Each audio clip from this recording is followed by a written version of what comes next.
Breakdown of this year's budget of 21.8 trillion naira, which shows defense and security got the lion's share of 2.98 trillion naira. The budget has a deficit of 11.3 trillion naira. At the breakdown of the 2023 appropriation in Abuja, 8% of the revenue is expected from oil sector, while 22% will be from the non-oil sector. Well, yes, indeed. Okay, Teriba, Dr. Ayo Teriba is an economist, and he's joining us one more time on Newsnight tonight. So sorry for that issue back there.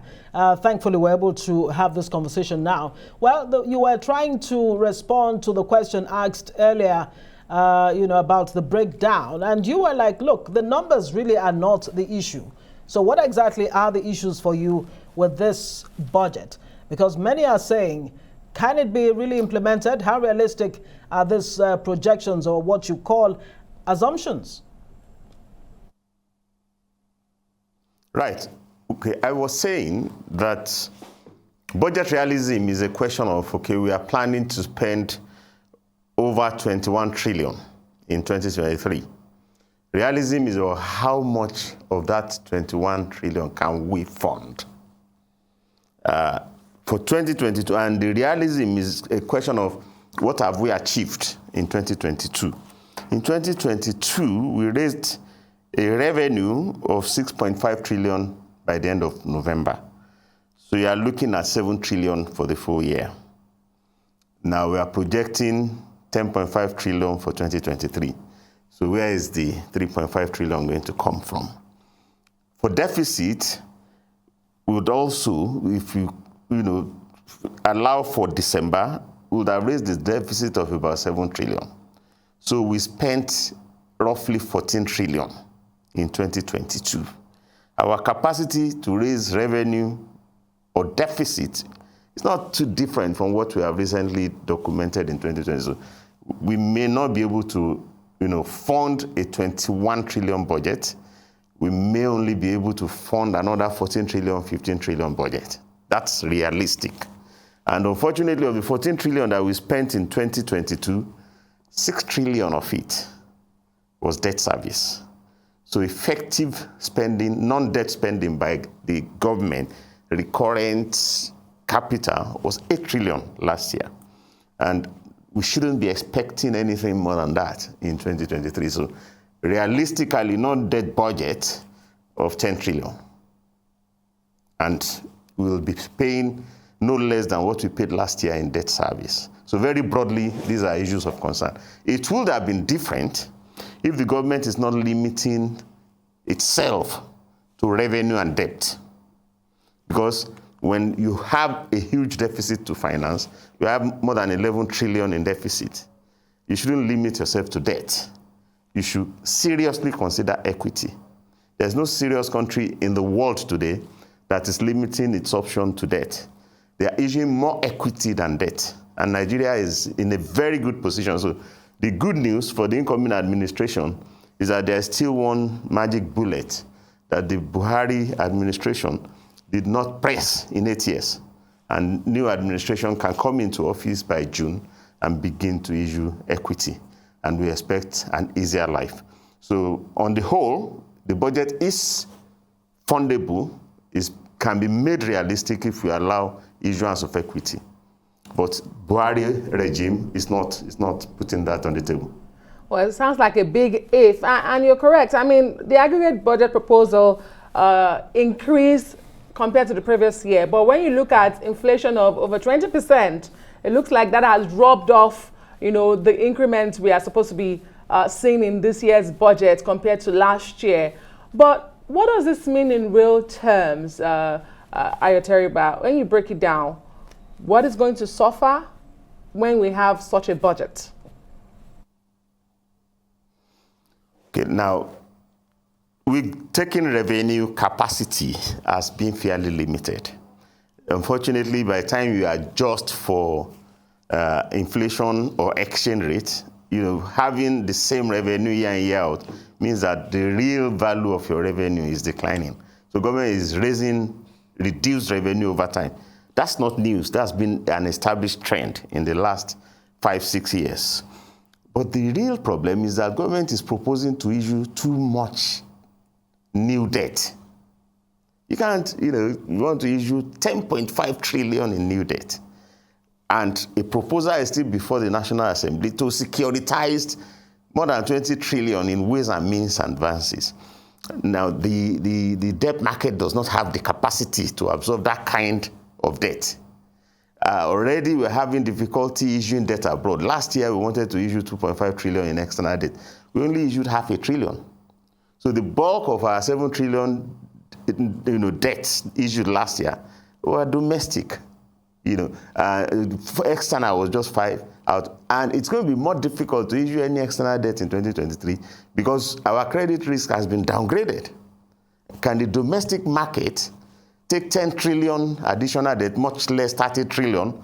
It can't. So rather than make interest rates more difficult for everybody in the market, government is advised to seriously consider issuing equity. Any country's capacity to issue equity is not as limited as its capacity to issue debt, because equity issuance is a question of the assets that you have that you can leverage upon to issue equity. So it's not a problem.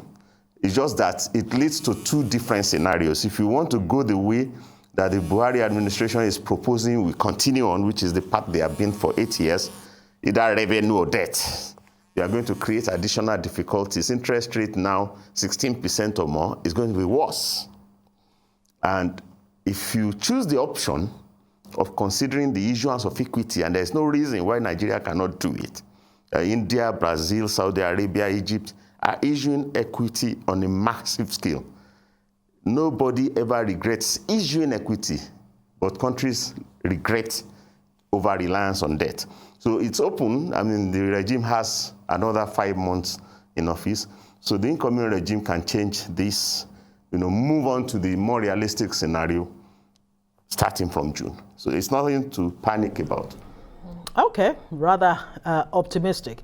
But one of our top business anchors yesterday, Bosun Omofaye, actually made a point that over 30 years of, following business, budgets really have not performed, as they should. And he stressed on the need for the private sector to be on the driver's seat. I wonder what you'll have to say about that. And listening to Ben Akabweze earlier, he said, look, bringing down the personnel cost, there's nothing much we can do. That's almost an impossible task. I'd like you to address those 2 points. Right. Bosun will be right if he's talking about 2015 to date, that budget has not grown. He will be wrong if he's talking about the period of 2000 to 2014. We saw Nigeria's budget grow in leaps and bounds. We saw a situation in which government could have fiscal deficit. We built up external reserves to 60 billion. And we even has an excess crude account. So we had a period when budget grew. And the suggestion that private sector should run government budget is not one. Will any private company allow government to come and run their own budget? So business interests are different from public interests. Business interest, private interest is about profit making. And public interest has nothing to do with, profit making. It has to do with the social well-being. So I don't think we should confuse the two. We should be encouraging the government to explore all the options that can help us to grow the economy, increase government spending without overheating the system. Yeah, Mr. Teriba, I think the point Bosun was trying to make was that, look, the private sector really should be in the driving seat of economic development, not necessarily that the private sector should usurp the position of the government in driving, economic development. Oh, well, there is a role for the private sector, there is a role for the public sector. But the public interest, government is the best custodian of the public interest. But you should explore public-private partnerships, as much as you can. But you can't surrender, public governance, to private business. That's just the cautionary note, that I'll give. All right. Okay. Very quickly, in 30 seconds, before we say thank you, the personnel cost, how much of a burden is that on government expenditure and even revenue? The only cost that you can cut, I agree with Dr. Ben Akabuezi when he says that our problem is not spending too much. Our problem is not having enough to spend. You can't cut the personnel cost. You can't cut the overheads. The only spending that you can cut and you should seek to cut is the interest payment on debt. And 6 trillion a year in a country that gets 7 trillion in revenue. The peak revenue we've got under the Buhari government was last year, it was 7 trillion. And you are paying 6 trillion in debt service. If you issue equity, you don't pay interest on equity.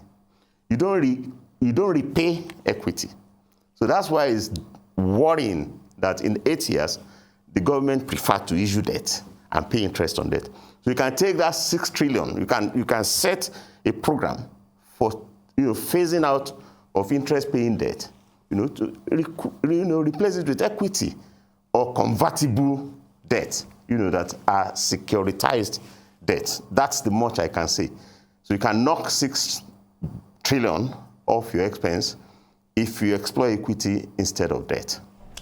Equity. Mr. Teriba, I just wanted to ask you as well, in the economics of budget preparation and implementation, do you think that we do consider and follow or focus on the laws of demand and supply? How does this trickle down to the ordinary man and woman in Nigeria? What do you mean law of demand and supply? The inflation, the number of poverty, the rate of poverty, the infrastructure deficit we're trying to close, the high rate of unemployment.